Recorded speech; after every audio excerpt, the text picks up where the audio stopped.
final do ano 2019, um novo surto de pandemia se espalhou pela população mundial causado pelo vírus Covid-19, originado na China, levando diferentes países à mobilização para o enfrentamento das consequências dos vírus na economia e saúde, levando grande número dos profissionais da saúde para o enfrentamento da situação de crise. A quarentena indicada em situação na qual o indivíduo já está infectado foi a principal forma de contenção na velocidade do vírus que se espalhava, promovendo o isolamento de grande parte da população mundial. Devido sua dimensão, a Covid-19 foi reconhecida pela Organização Mundial da Saúde como pandemia. A separação e, ao mesmo tempo, confinamento de famílias por tempo indeterminado, ocasionando solidão, tédio, perda de liberdade, incertezas, ataques de pânico e até mesmo suicídio. O aumento de sintomas de ansiedade e pressões psicológicas é algo presente durante a pandemia, e esse estresse não pode ser ignorado, por mais que os outros problemas sejam o assunto principal do momento. Há poucas pesquisas sobre o estado psicológico da população, porém a China fez sobre os impactos psicológicos gerados pela pandemia no intervalo de 14 dias, entre janeiro e fevereiro de 2020. Foram analisados 1.210 pessoas em 194 cidades com sintomas de ansiedade, estresse e depressão, impactos considerados de moderado a grave para mais de 50% dos respondentes. Então, percebeu a necessidade de amparo a pacientes infectados, familiares, equipes de saúde e pessoas em geral afetadas por essa pandemia, porém, o suporte emocional ainda é pouco. Há uma preocupação especial em relação aos agentes da saúde que trabalham na linha de frente, visto que para estes existem gatilhos maiores para o estresse, necessidade de adaptação, ansiedade, trabalho excessivo, culpa diante da morte de alguns pacientes e, ao manter total atenção ao trabalho, a exaustão se faz presente, ocasionando tensões além do comum.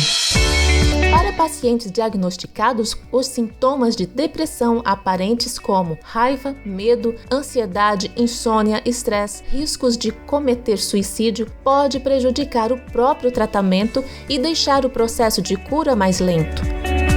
Os principais grupos envolvidos na Covid-19 são profissionais da saúde, pressão psicológica, pressão pelo risco de infecção devido à exposição inadequada, excesso de trabalho, pouco contato com familiares, frustração, discriminação. Familiares dos infectados, estresse comum no isolamento, incerteza e medo de perder o familiar, talvez lidar com luto. População em geral, medo, pânico do que pode acontecer, reações emocionais negativas diante do isolamento social, dificuldade de adaptação, possível depressão. É necessário analisar a condição da saúde mental do infectado para saber o que fazer. Medo sobre sua condição de enfermidade, temor com o que pode acontecer consigo mesmo e os familiares, mudanças no sono ou no padrão alimentar, além de dificuldades para se concentrar. Se há vícios, como tabaco e álcool, esses se agravam por conta do psicológico. Estado mental deve ser monitorado, como humor, estresse e sono. Deve ser investigado o risco de suicídio, autolesão e apoio familiar do paciente. As diretrizes da China descrevem que essas reações do paciente frente à situação são normais, mas devem ser monitoradas. Solidão aumenta, medo devido aos riscos da doença, culpa pela possibilidade de ter contaminado outras pessoas. Uns têm vontade de abandonar o tratamento e outros têm expectativas irreais quanto às possibilidades de melhora. Ajudar pacientes a filtrarem informações reais e confiáveis e não se afetarem com as fake news, adaptação ao isolamento e aceitação de contato apenas online com outras pessoas, incentivo a manter contato com amigos por meio de canais comunicativos e psicológico online. Sintomas leves, treino de respiração, relaxamento e treino para atenção e concentração. Sintomas graves, medicação controlada para melhora melhora de humor e diminuição de estresse. Pacientes precisam se distrair ao invés de procurarem notícias e leituras sobre vírus. Manter cuidados com o corpo e mente, alimentação saudável e equilibrada, sono de qualidade, momentos de relaxamento. A população em geral possui medo pelo desemprego, excesso de informações e fake news, solidão e isolamento social, inatividade, conflitos familiares que se acentuam, elevam o estresse da população obrigada a conviver com restrições severas na rotina.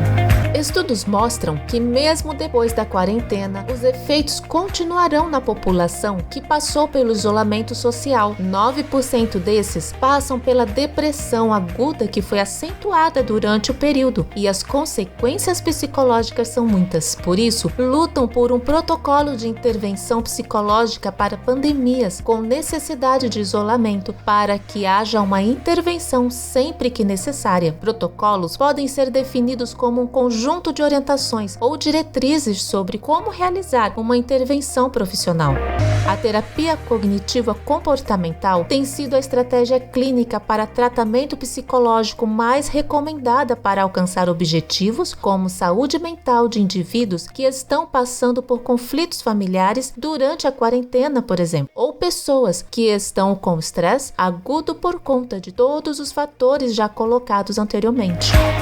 As TCC partem de pressupostos para explicar as reações psicológicas e os padrões comportamentais relacionados aos sintomas, avaliação de si mesmo, dos outros e das consequências das suas decisões, crenças e padrões emocionais funcionais e disfuncionais relacionadas e desencadeadas frente às situações estressores, erros de julgamento e decisão para promover o enfrentamento de problemas. As intervenções baseadas na TCC, mesmo sendo feitas por telefone ou online, contribuem muito em um momento como esse.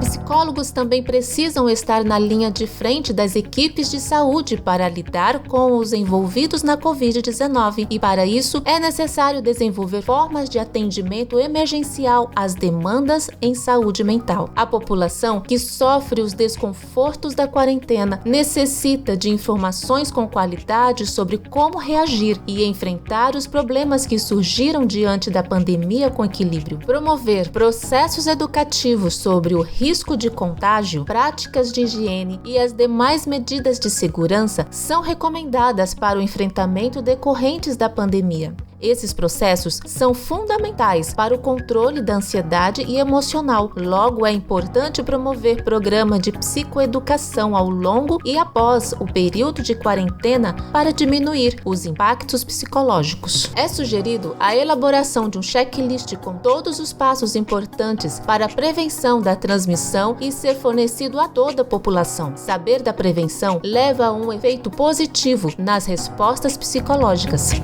Estamos lidando de uma pandemia com impacto mundial, em que as intervenções tradicionais para os cuidados com a saúde mental não se adequam à realidade e às necessidades atuais. Novos modelos de intervenção para a saúde mental da sociedade devem ser entregues à população.